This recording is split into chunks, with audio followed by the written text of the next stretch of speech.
Hai Breeders, sekarang lagi rame banget saham-saham yang delisting. Apa sih delisting itu? Dan sebagai investor gimana nih kalau saham kita delisting? Yuk simak!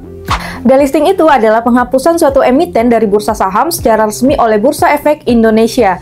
Saham yang sebelumnya terdaftar dan diperdagangkan di Bursa Efek Indonesia akan dihapus dan tidak bisa diperdagangkan kembali. Ada dua jenis delisting. Yang pertama ada delisting sukarela atau voluntary delisting. Keputusan ini diambil oleh emiten dengan alasan seperti berhenti beroperasi, bangkrut, tidak memenuhi persyaratan otoritas bursa, atau ingin menjadi perusahaan tertutup.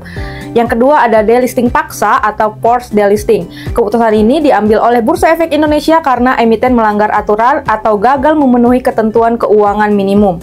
Misalnya, tidak menyampaikan laporan keuangan, keberlangsungan bisnis yang dipertanyakan, atau tidak adanya kejelasan dari emiten selama 24 bulan.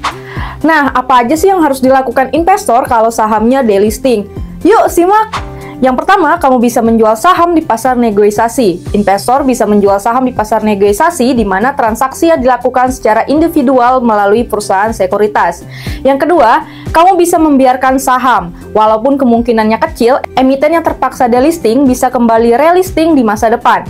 Namun, saham di perusahaan yang bermasalah biasanya memiliki nilai yang rendah. Ketiga, atau kamu bisa menjual saham ke emiten. Berdasarkan peraturan OJK, emiten berkewajiban untuk membeli kembali saham dari investor jika terjadi delisting. Ini memberikan jalur bagi investor untuk menjual saham mereka kembali kepada emiten. Nah, sudah paham kan, Breeders? Yuk tulis komen di bawah.